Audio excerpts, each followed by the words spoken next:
Good afternoon, welcome back to T3. In today's show we have an Ikon. No, not a fix or repair daily, it's a new case from Evetech.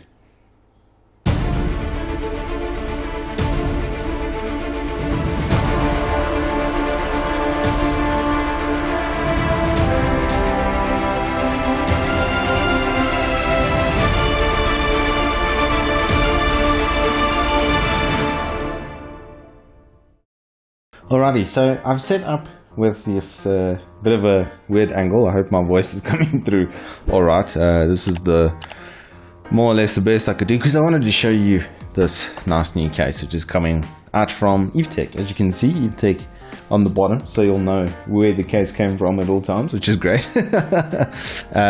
So we have the Ikon case from Evetech. It's basically based off of the Gamdias variant, which is a very good thing because the internals in this case have actually been done pretty well.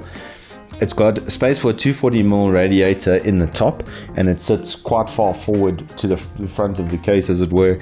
The back has a lot of cable management ports and holes and stuff, which make it pretty easy actually to work in. And the front was also easily removable. There's a nice bit of space in there, so the fans have some room to be able to actually pull in air effectively. And I have put in an extra fan just to give it some airflow, so it's going from the front into the CPU cooler and out the back, hopefully, is the idea.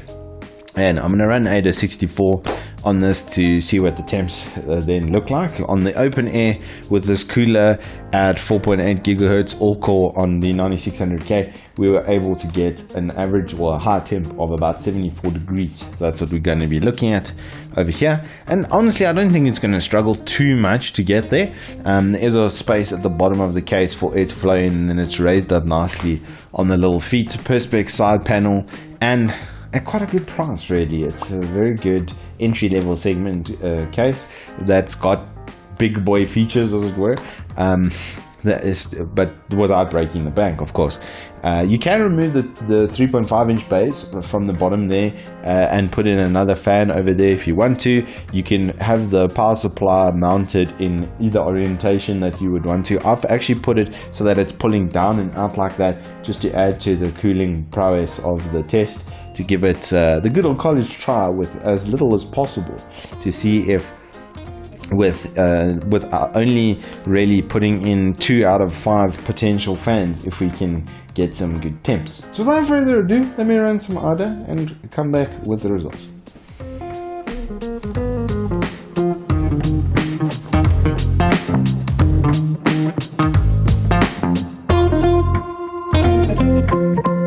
A few inches later.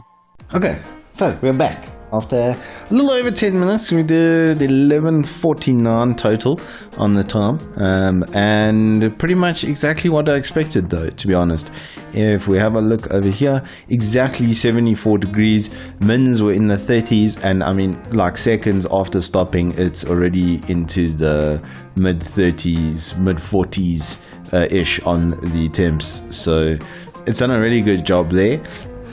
Alrighty, so we've come to the end of the burn-in test, and after 11 minutes and 49 seconds, the CPU only hit 74 in the max of 72. So that actually is a little bit better than we actually got on the open air, where it was just the cooler by itself. So the flow through the case is more than good enough, and that's only with 2 fans in it. If you were to put 2 at the front and 2 at the back, you're guaranteed basically very good temperatures right throughout the summer, which is the killer here in Africa. It does, things do heat up when it gets a bit warm, and that's where I come now finally. There we go, to some of the parting pieces of this case.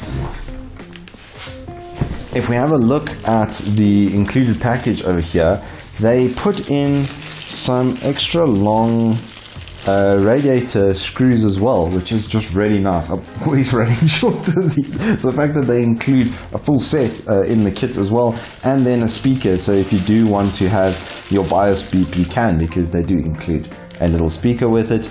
And as I said, you can remove and adjust pretty much everything inside the case, and this is going to cost you like a whole $700.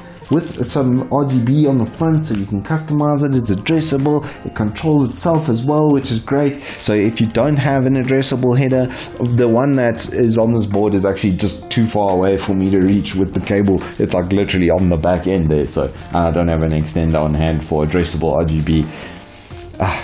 The ways of being a tech reviewer. But anyway, the case itself, like I said, it was super easy to get everything installed and to make it neat. I didn't have to use a single cable tie, and the build looks super clean, runs really nicely. So I think yeah, for the money, definitely a good solid 9 out of 10 once again here for the new Ikon from Evetech. Thank you all so much for watching though. We do hope to see you in the next one. Until then, keep your lives techy and your games wrecking. We'll see you on the flip side.